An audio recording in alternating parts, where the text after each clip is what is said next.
Malam adik-adik dari Ikatan Mahasiswa Muhammadiyah Kota Salatiga secara khusus dan saudara-saudara Ikatan Mahasiswa Muhammadiyah yang ada di rumah maupun yang hadir di Zoom maupun jamaah umum yang kemudian bisa hadir menyaksikan kajian rutin pada malam hari ini.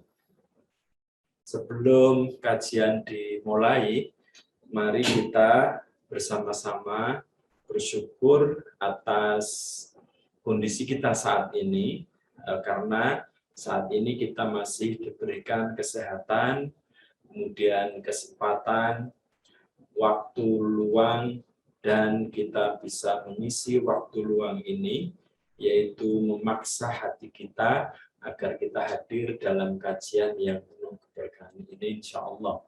Dan semoga semua yang kita lakukan ini akan dicatat oleh Allah sebagai amal soleh. Yang kedua kalinya, saya terima kasih kepada moderator telah diberikan waktu. Mari kita juga memanjatkan sholawat dan salam semoga tetap terlimpah kepada junjungan kita Nabi Agung Muhammad SAW yang telah diturunkan oleh Allah kepada bumi dan seisinya dan menjadi uswah hasanah bagi kita semuanya. Pada malam hari ini, alhamdulillah kita telah sampai pada surat Al-Baqarah ayat ke-8 sampai 12. Jadi pada malam hari ini saya hanya akan menyampaikan 4 ayat yang nanti akan kita jelaskan bagaimana penulis buku ini, yaitu Dr. Ziauddin Sardar, menuangkan gagasan-gagasannya di dalam memahami ayat yang ke-8 sampai ayat yang ke-12. Tadi bacaan Arabnya sudah saya sampaikan di depan. Saya ulang sekali lagi, a'udzubillahi minasyaitonir rajim. Wa minan nasi may yaqulu amanna billahi wa bil yaumil akhir wa ma hum bimu'minin. Nah, ini diterjemahkan oleh Ziauddin Sardar dalam bukunya, karena ini tidak ada teks asli Arabnya, jadi saya bawa 2 kitab. Of the people there are some who say, jadi ada beberapa orang yang mengatakan bahwa we believe in God, kita beriman kepada Allah dan hari akhir, but they are not true believers, tetapi mereka sesungguhnya tidak benar-benar beriman. Jadi apa yang disampaikan dengan apa yang ada di dalam hati, apa yang keluar di dalam mulut, dengan apa yang ada di dalam hati yang paling dalam, dan itu urusannya hanya dia dengan Allah. Bibirnya mengatakan saya beriman, tetapi hatinya sesungguhnya dia tidak beriman. Nanti di belakang ada keterangannya. Selanjutnya, yukhadi'unallaha walladzina amanu wa ma yakhda'una illa anfusahum wa ma yash'urun. They will deceive God and those who believe, but they deceive none but themselves. Sesungguhnya dia bermaksud menipu daya. Jadi deceive itu menipu. Maksudnya dia mengira bahwa Allah itu nggak ngerti, nggak ngerti kalau apa yang ada di dalam hatinya. Jadi dia merasa yakin, dia menunjukkan keimanannya kepada orang lain, kepada para nabi mungkin saat itu konteksnya, tapi sesungguhnya dia hatinya masih belum beriman. Nah, orang yang seperti itu sesungguhnya dia tidak menipu Allah, tetapi dia sesungguhnya menipu dirinya sendiri. Jadi dia menipu dirinya sendiri, dan orang yang seperti itu tentu sangat rugi. Nah, berikutnya yang nomor 10, fi qulubihim maradun fazadahumullahu marada walahum adzabun alim bima kanu yaqulun. musyrikun. Nah, terjemahan Zainuddin Sardar menerjemahkan sickness abide in their hearts, God increase in their malady, a painful punishment with them because they are false to themselves. Jadi penyakit yang ada di dalam hatinya itu dia akan semakin bertambah dan sungguh siksa bagi mereka itu sangat pedih karena mereka telah menipu dirinya sendiri. Itu kalau terjemahan dari bahasa Inggris. Berikutnya yang ke-11, wa idza qila lahum la tufsidu fil ardh qalu innama nahnu muslihun. When it is said to them, dan ketika dikatakan kepada mereka, do not spread corruption in the land. Jangan menyebarkan kerusakan. Corruption jangan diterjemahkan korupsi. Jadi kayak organization diterjemahkan jadi organisasi. Jadi tidak harus seperti itu semuanya. Jadi do not spread corruption in the land. They say we are the only ones that thinks right. Jadi disampaikan oleh Allah di dalam surat dalam ayat ini, janganlah engkau membuat kerusakan gitu. Karena Allah juga tahu gitu. Jadi dia memang benar-benar tahu karakternya, memang dia adalah pembuat kerusakan. Maka kemudian Allah, janganlah engkau membuat kerusakan. Namanya juga orang munafik, maka dia menjawab, tidak ya Allah, saya adalah orang yang paling benar di muka bumi ini. Jadi orang yang berbuat kebaikan di muka bumi. Lagi-lagi antara yang di mulut dengan ada yang di hati dan tindakannya tentu berbeda. Jadi yang terakhir ayat nomor 12, nanti setelah itu kita baca penjelasannya. Ala innahum humul mufsiduna walakin la yash'urun. Shadaqallahul adzim. Truly it is they who are spreading corruption, but they perceive it is not. Jadi sebenarnya memang mereka ini telah berbuat kerusakan, tapi mereka tidak mengakuinya. Nah, itulah orang-orang yang munafik. Nah, kira-kira itu untuk bahan kajian. Saya teruskan penjelasan dari Zainuddin Sardar. Jadi ayat 8 sampai 12 ini masih tema seperti kemarin, yaitu tema-tema orang yang kemarin kan tema orang iman, kemudian orang yang tidak beriman, dan ketiga ini orang yang munafik. Jadi ayat 8 sampai 12, tapi nanti masih ada lagi sampai sekitar 24 itu masih cerita tentang dia. Jadi Allah Subhanahu wa taala itu ada tiga golongan, ada tiga tipe manusia ketika dia merespon dengan hadirnya Al-Qur'an. Jadi ada tiga respon yang diberikan oleh manusia ketika berhadapan dengan Al-Qur'an. Kira-kira begitu. Nah, yang pertama adalah mereka yang beriman. Jadi ketika dikatakan Al-Quran, kemudian dia mengatakan qalu sami'na wa ata'na. Dia meyakini dan kemudian dia akan melaksanakan apa-apa yang ada di dalam Al-Quran. Nah, kemudian yang kedua, ada orang yang mensikapi Al-Quran langsung tegas. Saya tidak percaya dengan adanya Al-Quran. Itu orang-orang yang kufur kemarin itu. Yang kita sebut kufur adalah orang yang menutup dirinya dari kebenaran, dari kebaikan, dari petunjuk Allah Subhanahu wa taala, yaitu Al-Qur'an. Oke. Jadi pertama adalah orang yang beriman, kemudian yang kedua adalah orang yang kafir, dan yang ketiga adalah orang yang munafik. Nah, ini yang lebih berat. Jadi orang melihat Al-Qur'an ya seperti itu, tinggal Anda mau memilih yang mana, dan dalam sejarah ya seperti itu. Ada orang yang percaya dan kemudian dia langsung terus berinteraksi dengan Al-Quran, dia langsung rajin mengkaji Al-Quran, tapi ada yang langsung menutupnya kufur. Nah, yang terakhir adalah yang antara omongan dengan hatinya berbeda. Baik, saya bacakan, saya teruskan penjelasan dari Ziauddin Sardar. Nah, sebelum ke sana saya masih ingat, Mas, ada ini. Jadi, lalu bagaimana itu kalau respon? Tapi kan bagaimana kalau orang beriman membaca Al-Quran? Jadi beriman dan dia membaca Al-Quran. Yang kedua, dia tidak beriman, tapi dia membaca Al-Quran. Iya kan? Iya. Nah, terus yang ketiga juga ada orang munafik yang membaca Al-Quran. Saya ingin menjelaskan ini, mengutip dari pendapat Ibnu Mas'ud.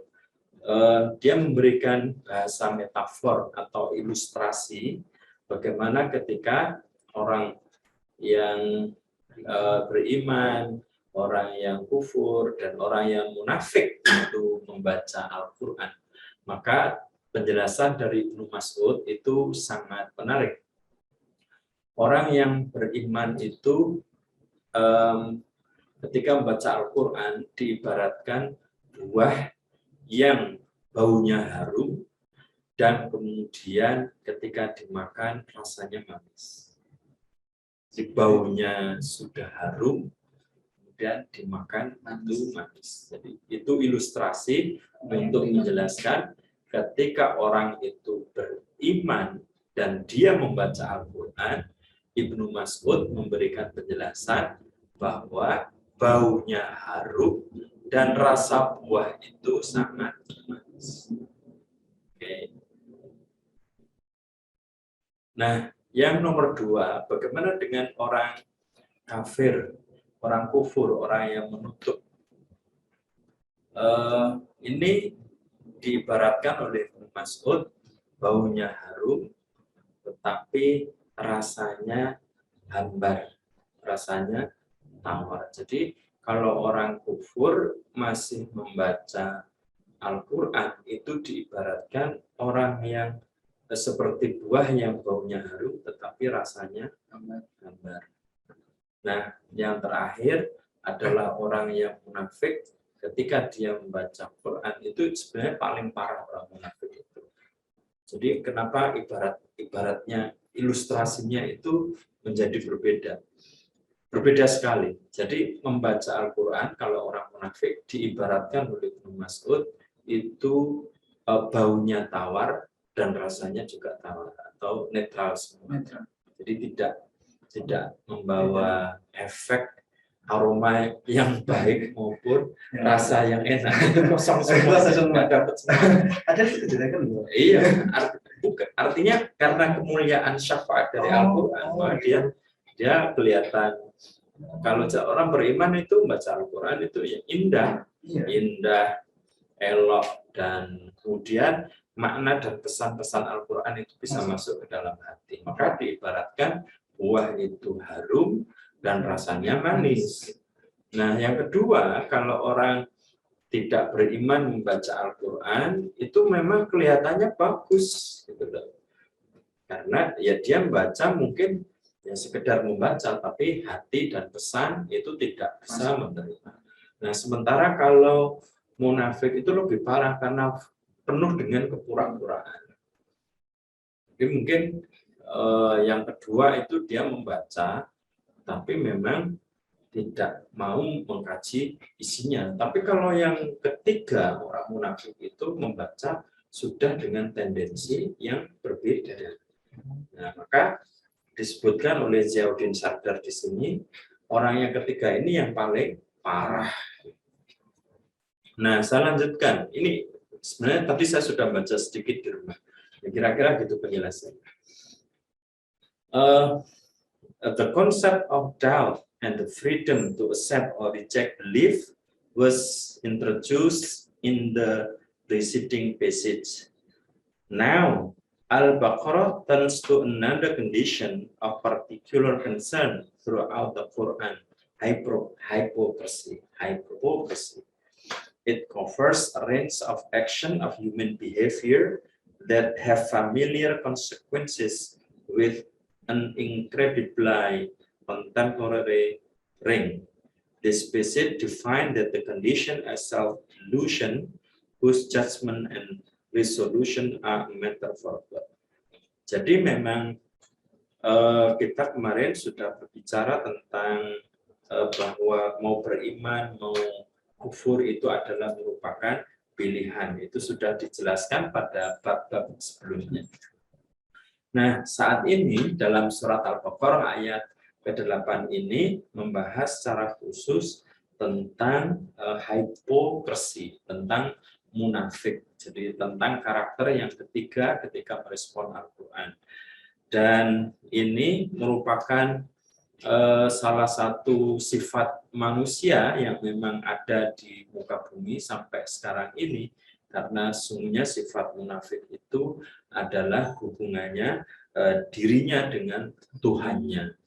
Jadi sungguhnya kalau kufur itu sudah selesai, dia tidak beriman. Tetapi kalau yang hipokrisi yang munafik ini adalah sesuatu yang sulit untuk ditebak. Maka penjelasan dari Ziauddin Sardar itu hanya urusan dirinya kepada Tuhannya. Kalau orang mukmin itu ya mengatakan percaya, maka kemudian dia melaksanakan. Atau misalnya begini, saya kasih ilustrasi dalam kehidupan sehari-hari. Orang beriman itu kalau diundang misalnya, nanti kamu datang ya dalam pesta pernikahan, maka kemudian dia akan datang. Itu orang beriman. Dia mengatakan akan datang dan kemudian dia membuktikan akan datang. Nah, yang kedua, kalau orang kafir itu diundang, kamu mau datang ya? Enggak, saya enggak datang. Selesai. Ya kan? Ya. Tidak perlu menyiapkan tempat, tidak perlu menyiapkan makanan, tidak perlu apalagi memberi, kalau mungkin penginapan rumahnya jauh, itu penjemputan dan segala macamnya. Nah, yang berbahaya ini yang nomor 3, Mas. Jadi ketika misalnya Anda menggelar pesta dan pernikahan dan kemudian Anda mengundang kepada orang yang munafik, nanti datang ya. Nah, dalam hatinya itu sesungguhnya sudah ada niat dia tidak mau datang. Itu yang bahaya. Jadi di dalam hatinya itu sudah ada niat memang dia nggak mau datang di dalam undangan pernikahan itu. Nah, tetapi di dalam hatinya, tetapi di dalam bibirnya, di dalam lisannya dia mengatakan saya akan datang.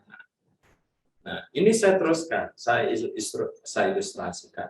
Karena Anda mengundang orang munafik dan dia mengatakan dia mau datang, dan yang Anda jadikan pedoman kan mulutnya, lisannya, omongannya. Kita menghakimi orang itu kan nahnu nahkumu bidzawahir.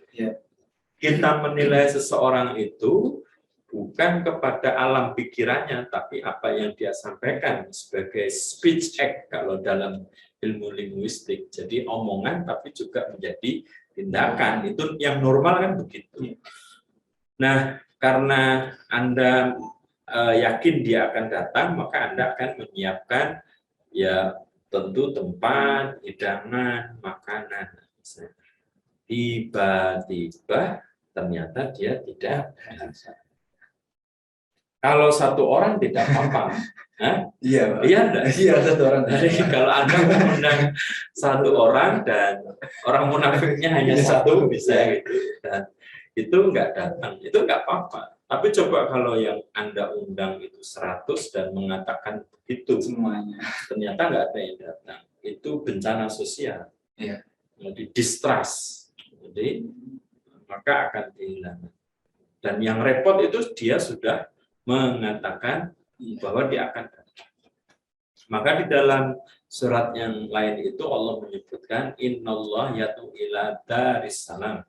Sungguhnya Allah itu menyeru kepada Darussalam, yaitu jalan keselamatan.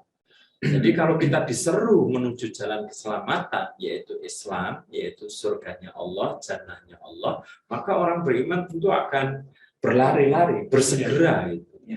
Nah, kalau orang yang kufur juga jelas, ya saya nggak datang gitu aja sebenarnya. Yang nggak simpel, tapi yang repot ya lagi-lagi yang nomor 3, yang munafik ini. Nah, ini menjadi cerminan bagi kita untuk mengukur ketika kita diundang kepada orang, apakah kita sering mengatakan iya dan tapi tidak datang. Apakah kita yang sudah berjanji sama orang tua kita, kuliah kita mau selesai tapi tidak selesai. Nah, ini kan repot. Kalau belum selesai tidak apa-apa, tapi kemudian dalam hatinya, alah nggak usah saya selesaikan. Itu yang nggak boleh, itu yang kategori. Karena memang dalam hatinya ada penyakit, kata Allah. Nah, saya lanjutkan. This verse have an historic context. In the first instance, they refer to those people who of Medina during the Prophet Muhammad's time while publicly professing adherence to Islam. Privately reserve judgment about the Prophet and his message. They are addressed directly in this and other verses of the Quran. So in the first instance, God's displeasure directed against them. However, I think this verse have a great relevance today, not least in the way some believers use this and similar verses to justify their behavior. Saya lanjutkan, hypocrisy we are told in both an attempt to deceive the community and to deceive God. It is, however, it is self-delusion, a sickness that abides in their heart, because hypocrisies ultimately deceive none but themselves, because they are false to themselves. The judgment of such people belong to God. Nah, ini tegas ya, dan saya setuju, bagus sekali menurut saya setuju dengan penjelasan dari Ziauddin Sardar. Jadi memang ini menjelaskan terkait dengan keimanan para sahabat ketika Rasulullah SAW melakukan hijrah di Madinah. Maka bagi orang-orang yang beriman atas kenabian Nabi, maka dia langsung membantu. Jadi tidak perlu ada cek dan tes uji tentang kenabian, nggak perlu. Jadi bahwa ketika Rasulullah, saya menerjemahkan di buku ini, ketika dia hijrah ke Madinah, dan bagi orang-orang yang beriman atas kenabian Muhammad SAW, maka kemudian dia langsung percaya. Kemudian dia langsung menyambut Rasulullah, dia langsung membantu Rasulullah Muhammad SAW. Itu selesai. Nah, bagi orang-orang yang tidak beriman atas kenabian Nabi ketika hijrah ke Madinah, maka posisinya juga jelas, tidak mau membantu. Nah, Oke, clear ya. Jadi clear itu. Maka sikap itu menurut saya sebagai orang yang beriman kepada Allah itu harus selalu berpihak. Di ayat sebelumnya itu, maka iman itu adalah sesungguhnya keberpihakan. Nah, kemarin selalu Ziauddin Sardar itu, meskipun itu hidup itu pilihan, dia akan selalu memilih pada pilihan yang baik, yaitu jalan iman kepada Allah Subhanahu wa Ta'ala. Nah, yang ketiga ini kan yang repot. Jadi dia menyatakan, jadi di dalam hatinya itu sudah tidak percaya kepada Nabi Muhammad SAW. Atau ketika hijrah, sesungguhnya dia hijrahnya ke Madinah itu bukan karena Allah Subhanahu wa Ta'ala. Karena, nah di hadis yang lain itu kan, di hadis Arba'in yang populer itu, karena hijrahnya dia ke Madinah adalah karena si gadis cantik itu ikut rombongannya Nabi Muhammad, ya kan? Dan dia ikut hijrah ke Madinah karena dia ingin dekat dengan wanita yang hijrah itu. Nah, Ziauddin Sardar itu selalu memberikan penjelasan yang selalu dihubungkan dengan kehidupan sehari-hari di paragraf ini.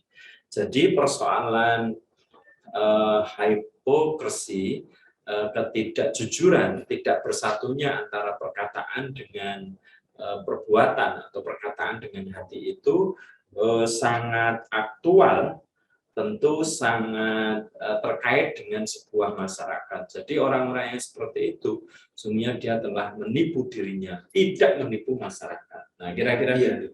Jadi kalau tadi dia ingin mengatakan hijrah ikut Nabi, padahal di dalamnya adalah karena ada gadis cantik yang ikut hijrah, maka sungguhnya dia menipu dirinya sendiri, bukan menipu Kanjeng Nabi dan bukan menipu Allah Subhanahu wa Ta'ala. Jadi kalau ada orang yang begitu ingin menipu, ingin merusak masyarakat, sungguhnya dia merusak dirinya sendiri, karena di dalam hatinya orang-orang yang seperti itu ada penyakit. Nah, penyakitnya karena itu, karena dia menipu dirinya sendiri, tidak jujur, tidak mengatakan apa yang salah itu salah, yang benar itu benar. Dan orang-orang yang seperti ini tentu nanti yang akan menghukumi adalah Allah Subhanahu wa Ta'ala secara langsung. Nah, ini penjelasannya dari Ziauddin Sadar. Nah, yang terakhir, karena jam 11.30 harus selesai, jadi kita tambah satu paragraf. The all too evident attraction of making religion a license to denounce others is neither its purpose nor the right way to proceed. From declaring people as unbeliever, whether Muslim or non-Muslim, is a short step to finding others insufficiently rigorous in their belief and observance. It is all too evident in history and today that human beings spend far more time being judgmental about one another than attending the transformative task that is the purpose of God guidance. When it comes to fair weather, friends and fellow travelers, God will require them from other mockery. It is not a business for self-appointed human just to make upon themselves. Nah, yang terakhir ini jadi memang agama itu kan menjadi sebuah tanda bagi kita. Jadi ketika kita mengatakan saya beragama Islam, itu menjadi tanda bagi kita, termasuk ini Mas, KTP yang harus ada agama, itu saya setuju. Oh gitu Pak. Jadi nggak boleh di KTP itu label agama itu dihilangkan, itu menurut saya akan merusak sendi-sendi kehidupan sosial beragama. Ini kami juga, misalnya saya setuju dan saya dapat penjelasan dari Bapak Dr. Andes Baduan Magister Agama. Beliau mantan ketua PDM kita dan beliau kan ahli hukum Islam syariah. Nah, saya semuanya dapat penjelasan dari beliau yang sangat menarik. Awalnya saya agak bingung bagaimana membuat argumen itu, tapi setelah mendapatkan penjelasan dari beliau itu penting. Jadi sekali lagi agama itu semacam license, kayak SIM, surat identitas. Di agama itu identitas. Jadi kalau di KTP Anda dituliskan beragama Islam, ya semoga Anda ketika kita semua meninggal dalam keadaan baik. Keadaan baik itu ya mungkin sakit, kemudian ditungguin banyak orang, terus kita didoakan dan insya Allah husnul khotimah. Nah, itu yang meninggal yang baik yang kita harapkan. Nah, tapi bagaimana ketika ada kasus-kasus misalnya kecelakaan? Nah, ada kecelakaan, kemudian meninggal dunia, dan kemudian diserahkan ke rumah sakit. Nah, ketika di rumah sakit, itu kan ada istilah bahasa Jawa itu di Pulau Soro itu. Artinya jenazah itu akan dirawat sesuai dengan identitas, akan disemayamkan, akan diperlakukan sesuai dengan identitas yang ada di dalam KTP. Jadi ini bagus itu Ziauddin Sardar. Religion is a license. Jadi agama itu seperti tanda, seperti identitas, seperti surat yang bisa digunakan untuk mengakses license itu, mengakses sosial kemasyarakatan.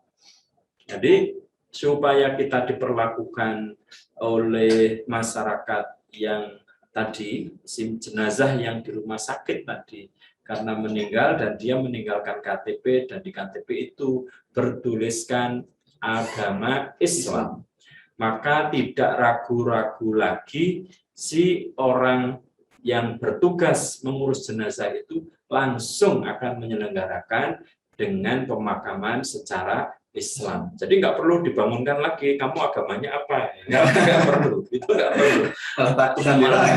Rame. Jadi kalau sudah ada identitas, itu penting gitu. Nah, persoalan bagaimana, apakah dia sudah mengatakan Islam dan perilakunya itu apakah mencerminkan Islam atau tidak, itu biar Allah nanti ya akan menghakimi besok di akhirat itu. Tetapi ketika masih hidup, dia berhak mendapatkan penghormatan, pelayanan, dimakamkan secara Islam.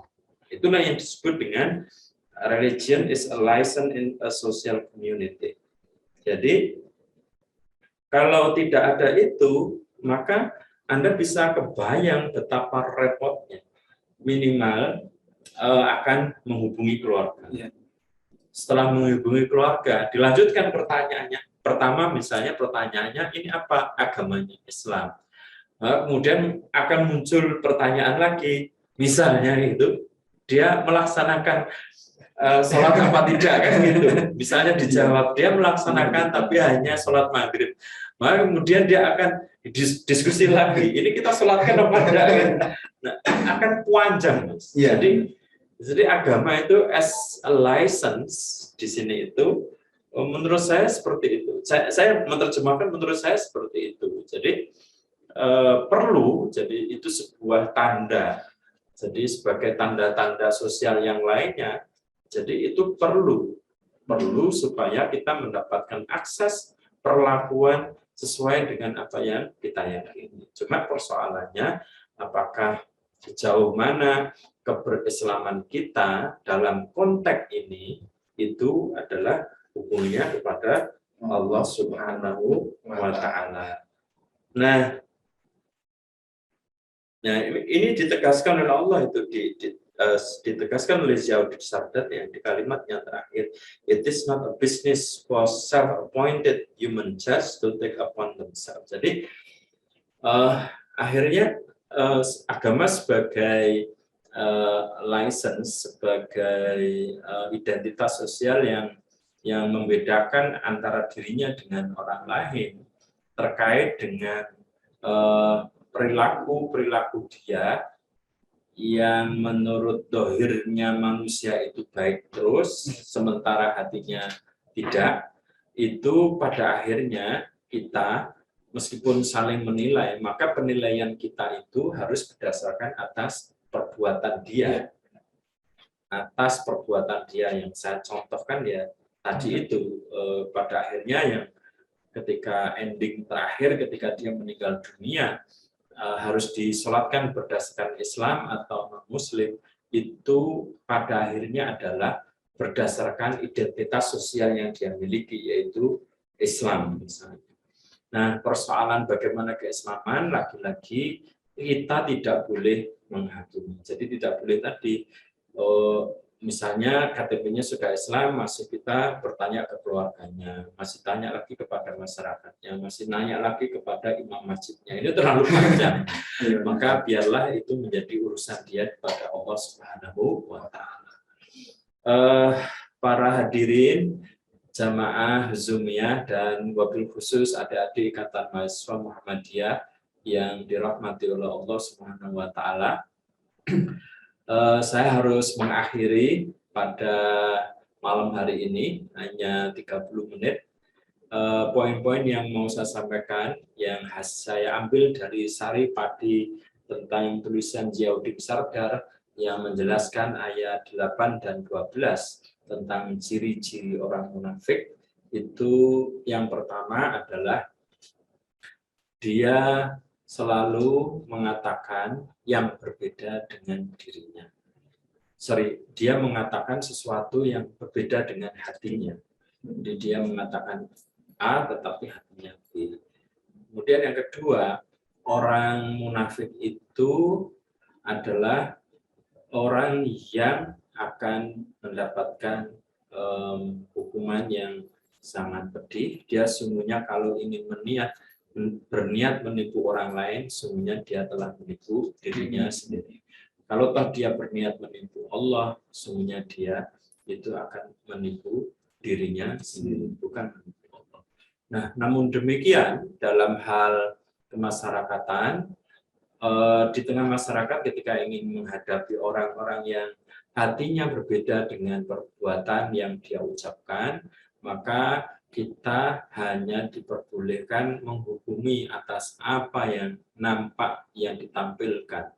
Salah satu contoh tadi, ketika dia mengatakan Islam, maka kita perlakukan dia secara Islam ketika dia meninggal.